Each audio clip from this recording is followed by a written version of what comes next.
आज फिर शुरू होगी संसद की कार्यवाही। लोकसभा में आज पेश होंगे दो अहम बिल। विपक्ष की ओर से जोरदार हंगामे के आसार।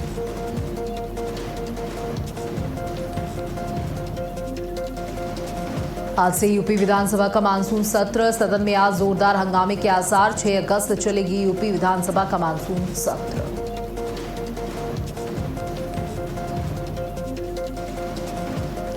तीन राज्यों की 3 सीटों पर आज काउंटिंग। बिहार, एमपी, गुजरात में आएंगे उपचुनाव के नतीजे। सुबह 8 बजे से होगी वोटों की मतगणना। आज सावन का पहला सोमवार। मंदिरों में दिखी भक्तों की भीड़। हर हर महादेव से गूंजे शिवालय।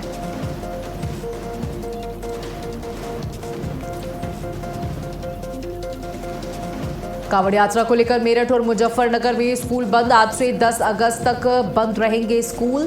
श्रद्धालुओं की सुरक्षा के चलते लिया गया बड़ा फैसला।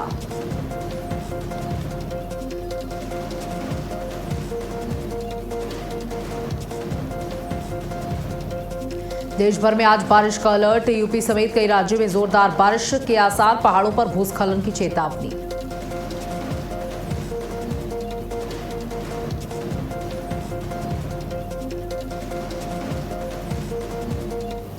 नमस्कार, गुड मॉर्निंग। आप देख रहे हैं भारत अपडेट और मैं हूं आपके साथ सौम्य अवस्थी। बुलेटिन की शुरुआत करेंगे जहां आज से यूपी विधानसभा का मानसून सत्र। विधानसभा में आज जोरदार हंगामे के आसार। 6 अगस्त चलेगा यूपी विधानसभा का मानसून सत्र। तो बता दें कि 6 अगस्त तक चलेगा उत्तर प्रदेश विधानसभा का ये मानसून सत्र और उम्मीद यही लगाई जा रही है कि एक सार्थक चर्चा होगी इस सत्र में। लेकिन कल समाजवादी पार्टी ने अपने सभी विधायकों की एक बैठक बुलाई थी। उस बैठक की अध्यक्षता अखिलेश यादव के द्वारा की गई थी और माना जा रहा है कि राम मंदिर के चंदा चोरी मामले को तेजी के साथ उठाया जाएगा। इसी के साथ साथ जो जंतर मंतर पर जो प्रोटेस्ट हुई, उसके बाद जो उग्रता हुई, उस पर भी सवाल उठाएंगी समाजवादी पार्टी। इसी के साथ साथ कई अहम मुद्दों पर भी चर्चा हो सकती है इस सदन में।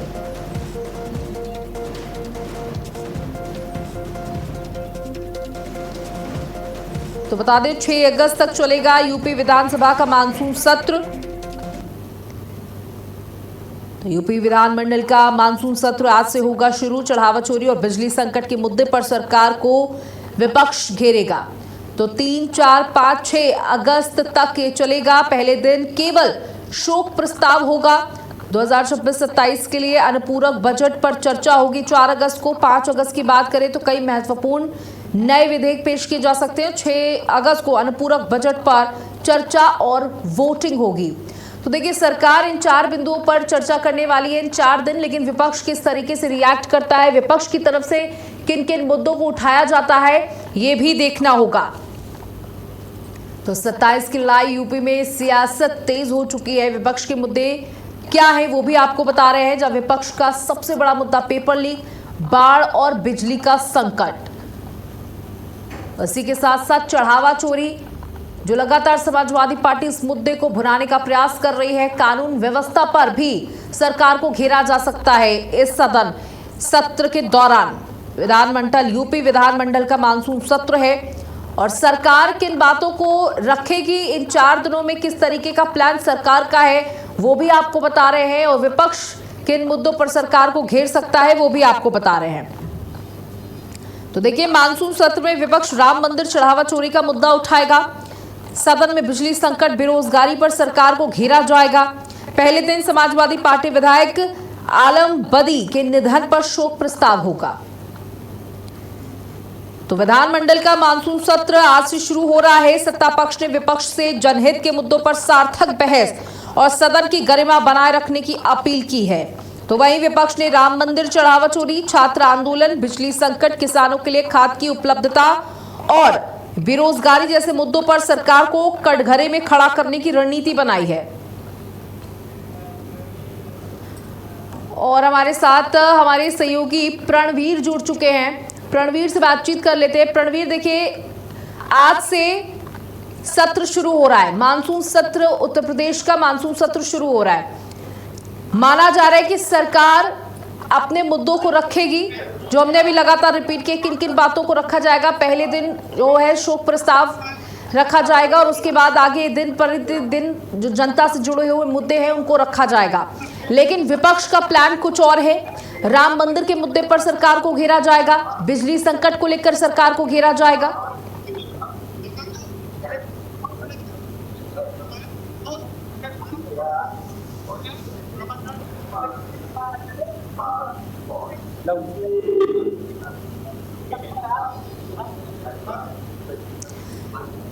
तीन से 6 अगस्त उत्तर प्रदेश में सियासत जबरदस्त।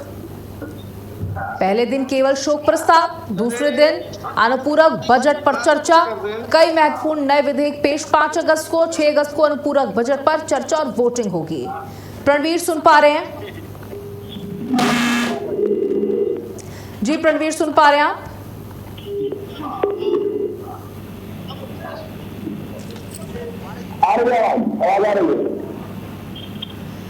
जी प्रणवीर, देखिए आज से मानसून सत्र की शुरुआत हो रही है। यूपी का मानसून सत्र हंगामे की भेंट ना चढ़ जाए, इसकी उम्मीद लगाई जा रही है।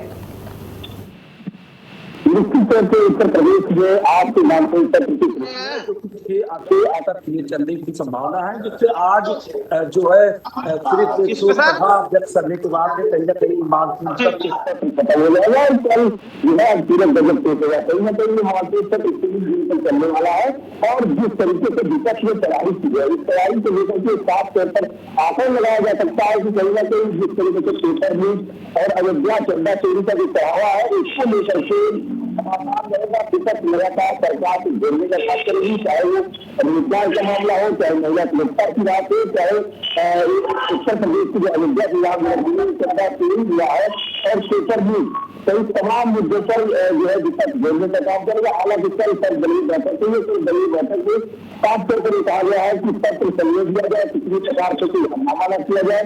विपक्ष जो सवाल पूछेगा कहीं न कहीं सरकार इस सवालों का जवाब देगी। वही वंदे मातरम को लेकर के खास तौर पर निर्णय लिया गया कि वंदे मातरम का पूरा जो राष्ट्रगीत है इसको कहीं न कहीं गाया जाएगा। किसी भी प्रकार से इसके विपक्ष की हंगामा नहीं चलेगा, लेकिन जिस तरीके से समाजवादी पार्टी के नेताओं का मेरे जुबान कहना है जिस से वो आज दूसरे की प्रतिभा के सामने कहीं न कहीं युवा चंदा चोरी को लेकर के और पेपर लीक को लेकर के एक जोरदार हंगामा करेंगे और विपक्ष को घेरने का काम करेंगे। आपको बता दें कि मानसून सत्र में पूरे बजट में लगभग 50,000 करोड़ रुपये का बजट रखा गया है, जो कि कहीं न कहीं पेश किया जाएगा और इसको पास कराया जाएगा। अभी दूसरी तरफ सुरक्षा व्यवस्था की बात करें तो जिस तरीके से लखनऊ के गैर सिटी बंदीहार में साफ तौर पर कहा है कि 10 सेक्टर में टोटल बांटा गया है, 5 भागों में विधानसभा क्षेत्र बांटा गया है और 1263 मामले की गई निगरानी की। किसी भी प्रकार से कोई परिवर्तन, कोई धरना जब तक सत्र चलेगा तब तक वहाँ विधानसभा के आसपास नहीं होगा। तो साफ तौर पर विधानसभा सत्र का जो मानसून सत्र आपको चल रहा है उसके विपक्ष जोरदार तरीके से हंगामा करेगा। तमाम ऐसे विधायक हैं जो चंदा चोरी को लेकर जिस तरीके से संसद में सबकी राज्य में चंदा चोरी को लेकर के अपना नाटकीय रूप प्रस्तुत किया, उसको कहीं न कहीं उत्तर समाजवादी पार्टी का आज आकलन लगाया जा सकता है। तमाम ऐसे नेता है, तमाम विधायक ऐसे हैं जो विधानसभा सत्र में पहुंचने से पहले इन सब घटनाक्रम को कहीं न कहीं स्थिति के माध्यम से प्रदर्शित करेंगे। वही तमाम ऐसे विधायक हैं जो सांसद से पहुंचेंगे और वो अपना विरोध प्रकट करेंगे, क्योंकि विपक्ष 2027 का चुनाव नजदीक है। ऐसे में विपक्ष किसी भी प्रकार से कोई कदम नहीं छोड़ना चाहता है कि हम किस तरीके से कार्य कर रहे हैं, किस तरीके से सरकार को घेरने का काम करेंगे, महिला सुरक्षा को लेकर के। हालांकि अखिलेश यादव ने भी अपनी समाजवादी पार्टी के जो विधायक थे उनके साथ बैठक किया है, बैठक करके रणनीति तय की है कि किस तरीके से सरकार को मानसून सत्र में घेरा जाएगा।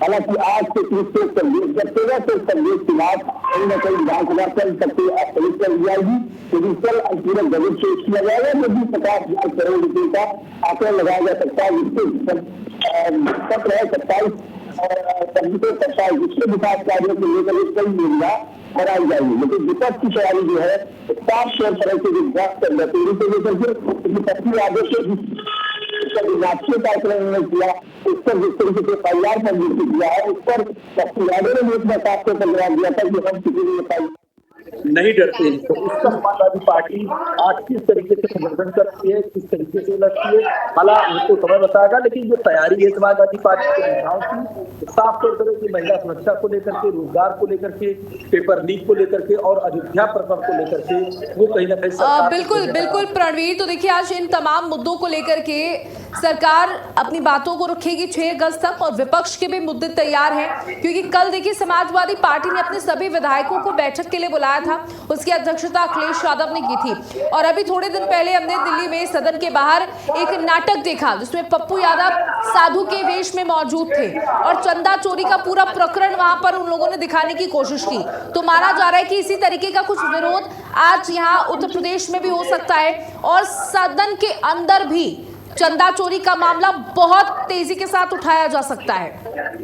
निश्चित तौर से नेता विरोधी दल है माता प्रसाद पांडे, तो कहीं ना कहीं तमाम में जो कर रहा है, महिला सुरक्षा है, रोजगार है, पेपर लीक है, तमाम ऐसे प्रकरण दल कहीं ना कहीं मुख्यमंत्री है, सरकार है, उनको कहीं ना कहीं घेरने का काम करेंगे, अपना पक्ष रखेंगे। हालांकि सरकारी बैठक की बात कही गई है कि सरकार को हंगामा न करिए, जो भी आपका प्रस्ताव है, जो भी आप बताते हैं, जो विपक्ष का सवाल है, सरकार एक सवाल का जवाब देने तो तैयार है, लेकिन कम से कम वॉकआउट मत करिए। क्योंकि तमाम ऐसे देखा गया है कि जब सत्र शुरू होता है तो विपक्ष के जो विधायक अपने सवालों को लेकर के, अपनी बातों को लेकर के वॉकआउट कर जाते हैं, बाहर चले जाते हैं, तो विक्रम लगातार विरोध करते हैं सत्र शुरू। हालांकि ये रोज 9 बजे से माना जा रहा है कि 9 बजे से पर समाजवादी पार्टी के तमाम जो विधायक हैं वो कहीं ना कहीं विरोध प्रदर्शन शुरू कर देंगे, जिससे पेपर लीक, अयोध्या चंदा चोरी, बेरोजगारी, तमाम ऐसे चीजें जो प्रमुखता के साथ उत्तर प्रदेश की सरकार को घेरने का काम करेगा विपक्ष। लेकिन सरकार ने साफ तौर पर कहा कि सवाल का जवाब दिया जाएगा। चंदा चोरी के लोग हैं, पहले भी उत्तर प्रदेश की मुखिया योगी आदित्यनाथ ने एसआईटी गठित कर दी है, किसी प्रकार से किसी चंदा चोर से बख्शा नहीं जाएगा, दूध का दूध होगा, पानी का पानी होगा। जांच हो रही है, लोग खेत जा रहे हैं, पूछताछ हो रही है। साफ तौर पर वही जो पेपर लीक के मामले को लेकर तमाम ऐसे प्रकरण हैं, तमाम ऐसे मुद्दे हैं जिसको विपक्ष लगातार। वही सबसे बड़ा बात आपको बता दें कि विपक्ष ने साफ तौर पर कहा कि सरकार ने जो पिछला बजट पेश कराया था, जो विपक्ष के लोग हैं उसका साफ तौर पर कहना है कि पिछला बजट लाया जा रहा है, इसका भारी सवाल जवाब होगा। विपक्ष के जो नेता है वो सवाल जवाब पूछेंगे। हालांकि ये मानसून सत्र 3 दिन तक चलने वाला है, लेकिन आज जो है शोक संदेश के बाद आज का दिन समाप्त हो जाएगा। जी बिल्कुल प्रणवीर, तो देखिए मानसून सत्र शुरू होने वाला है और उम्मीद ये भी है कि जनता से जुड़े हुए मुद्दे भी इस सत्र के दौरान उठाए जाएंगे।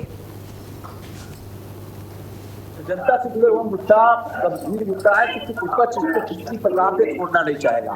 जनता से जुड़े मुद्दे में सबसे पहले आती है महंगाई को लेकर के जिस तरीके से विपक्ष लगातार जो है हंगामा कर रहा है, सरकार का काम कर रहा है, चाहे डीजल हो, चाहे पेट्रोल हो, चाहे आपको बता दें कि जब ट्रांसपोर्टेशन में जब डीजल और पेट्रोल रेट बढ़ जाते हैं तो कहीं ना कहीं जो ट्रांसपोर्ट है वो बढ़ जाता है, उसकी साथ शक्ति बढ़ जाती है, घर चलाने की तमाम आवश्यक वस्तुएं हैं उनका बढ़ जाता है। बेरोजगारी को लेकर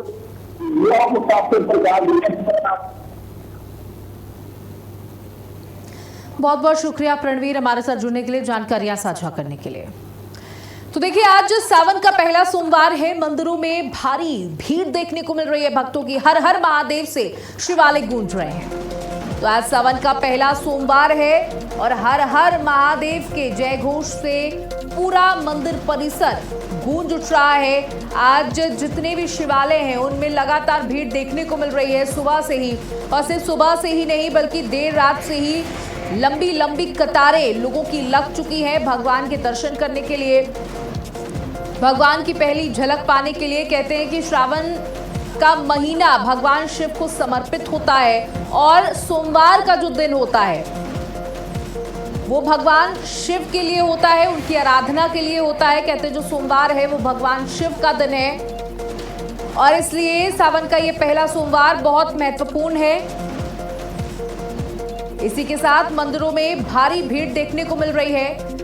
शिवालय हर हर महादेव की गूंज से गूंज उठ रहे हैं। साथ ही आपको बता दें, सुरक्षा के पुख्ता इंतजाम किए गए हैं। लगातार बड़े बड़े मंदिरों में पुलिस की तैनाती देखी जा रही है। आज सावन का पहला सोमवार, शिवालयों में भारी भीड़ और लगातार पुलिस की मुस्तैदी उन बड़े बड़े मंदिरों में जहां पर हजारों लाखों की संख्या में श्रद्धालु पहुंचते हैं। कांवड़ यात्रा एक तरफ चल रही है। कांवड़िए हरिद्वार से जल भरकर भगवान शिव को समर्पित करते हैं, जलाभिषेक करते हैं उनका। और देखिए, भगवान शिव की जब आप पूजा करते हैं तो आपकी थाली में कुछ महत्वपूर्ण चीजें होती हैं जो जरूर होनी चाहिए। इसमें बेलपत्र आता है, वो भी बिना टूटा हुआ, जल और ऐसी तमाम चंदन, सफेद फूल, शहद। और कहते हैं कि भगवान को तुलसी नहीं चढ़ानी चाहिए। इसी के साथ बहुत सारी चीजें हैं जब आप शिव की पूजा करने के लिए जाते हैं तो ध्यान में रखनी होती है। लेकिन सबसे महत्वपूर्ण, आपका मन साफ होना चाहिए, आपका मन शांत होना चाहिए। किसी के लिए ईर्ष्या, किसी के लिए द्वेष आपके मन में नहीं होना चाहिए। अगर आप एक लोटे में सिर्फ जल भर के ही लेकर जा रहे हैं और वही अर्पित कर रहे हैं, वो भी सच्चे मन के साथ, तो भगवान शिव वो भी स्वीकार करते हैं। जरूरत है अच्छे मन की, साफ मन की। देखिए, सावन का पहला सोमवार है और ये बहुत महत्वपूर्ण होता है, मान्यता रखता है ये सावन का सोमवार। और इसी के चलते भारी भीड़ सुबह से ही आज देखने को मिल रही है। छोटे छोटे बच्चे भी भगवान शिव की आराधना के लिए मंदिरों में जा रहे हैं, भगवान भोलेनाथ का जलाभिषेक कर रहे हैं। और हमारे साथ प्रवीण चौबे हमारे सहयोगी वाराणसी से जुड़ चुके हैं। प्रवीण, देखिए, आप जिस जगह मौजूद हैं वो काशी विश्वनाथ की नगरी है, भगवान शिव की नगरी है और सबसे पुरानी नगरी है। तो आज वहां का तो माहौल अलौकिक होगा। जी बिल्कुल, अगर देखा जाए तो काशी विश्वनाथ धाम अलौकिक है। बाबा जो तीनों लोगों में सबसे न्यारी काशी है। मैं आपको बताना चाहूंगा, काशी विश्वनाथ धाम में है। यहाँ सुबह 3 बजे से ही लगातार है। और सबसे पहले कहा जाए तो यहाँ व्यवस्था रहती है और जो परंपरा है वो कहा जाए तो मंगला आरती के बाद सबसे पहले यादव बंधु दर्शन करते हैं। लेकिन यहाँ यादव बंधु की लगातार जो है जलाभिषेक कर रहे हैं, उसके बाद आप श्रद्धालुओं के लिए भी 2 लाइनें लगी हुई है, वो भी आते हैं। लेकिन एक लाइन आरक्षित की जाती है यादव बंधु के लिए, क्योंकि काशी विश्वनाथ की जो परंपरा है, सबसे पहले यादव बंधु दर्शन करते हैं। यादव बंधु है काशी नहीं, अनेक क्षेत्र के लोग आते हैं और दर्शन करते हैं। कहाँ से आए? दिल्ली से।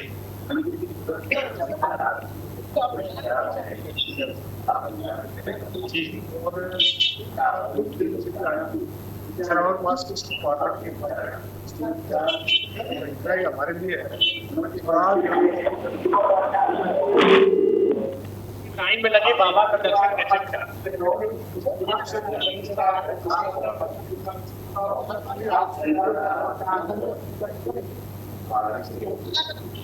देखिए, ये दिल्ली के पूर्व मेयर है और काशी विश्वनाथ दर्शन करने आए हैं। सबसे बड़ी बात है कि काशी विश्वनाथ धाम जो अलौकिक है, बाबा की नगरी, 12 ज्योतिर्लिंगों में काशी विश्वनाथ का नाम आता है।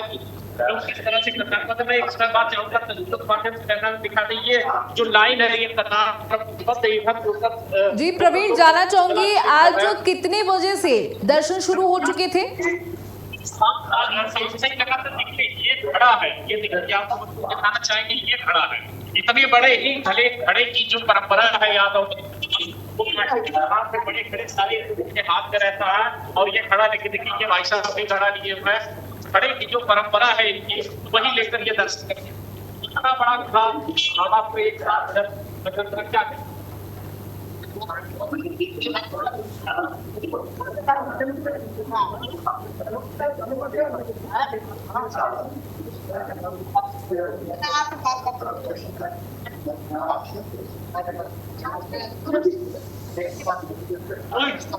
बाइट देनी है, बाइट।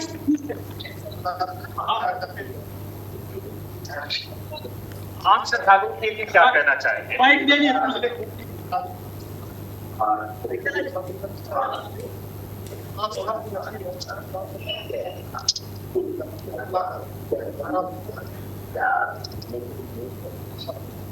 देखिए कम फिक्र करें, प्रशासन की व्यवस्थाओं को बनाए रखिए। और यादव ये देखिए डबल गड़ा दिया, गड़ा दिखाई भाई, ये डबल गड़ा क्या कहना चाहते हैं? क्या बाबा का दर्शन हुआ? आप भी दिल्ली से आए हैं, अरे क्या बात है, सारे लोग दिल्ली से आए हैं। सोचिए या श्रद्धा का भाव है बाबा के प्रति काशी विश्वनाथ धाम में, दिल्ली से लोग जलकर यहाँ आए हैं जलाभिषेक। क्योंकि यादव से हमने बताया आपको कि यादव की जो परंपरा है, क्योंकि मंगला आरती के बाद सबसे पहले जब कपाट टूटता है तो काशी हो चाहे यादव आते हैं, सबसे पहले बाबा को जलाभिषेक करते हैं, जो बाबा के यहाँ काशी में परंपरा नहीं है। तो ये यादव है आए हैं, अन्य लोगों के लिए क्या करें?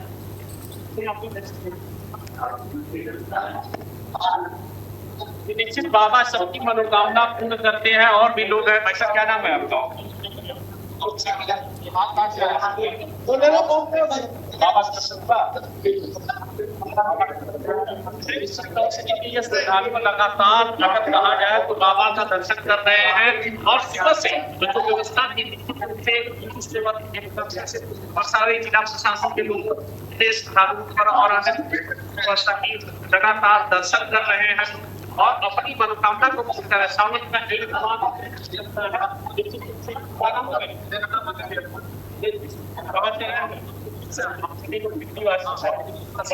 आए हैं बाबा का दर्शन व्यवस्थाएं कैसी व्यवस्था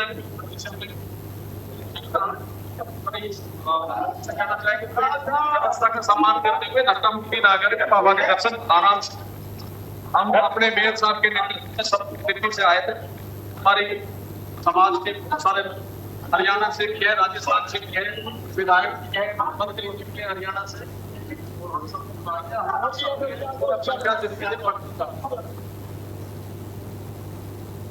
बहुत बहुत शुक्रिया हमारे साथ जुड़ने के लिए, तमाम लोगों से बातचीत करने के लिए, जानकारी देने के लिए। तो आज सावन का पहला सोमवार है और ये 3 तस्वीरें आपको दिखा रहे हैं प्रयागराज, वाराणसी और सीतापुर से, जहां पर देर रात से ही लोगों की लंबी लंबी कतारें शिवालयों में लगना शुरू हो गई। और अगर बात करें वाराणसी की, तो वाराणसी में काशी विश्वनाथ मौजूद हैं और काशी विश्वनाथ के दर्शन करने के लिए लोग देशों से नहीं बल्कि विदेशों से आते हैं।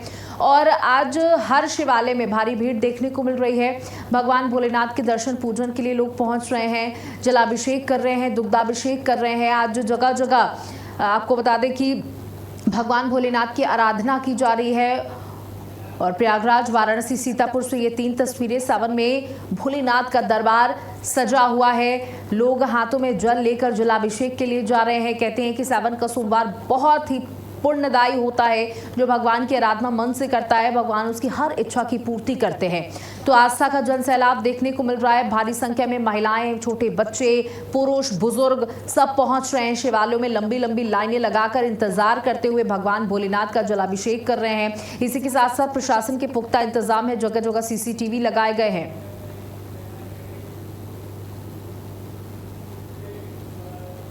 और इसी के साथ बुलेटिन में इतना ही। नमस्कार।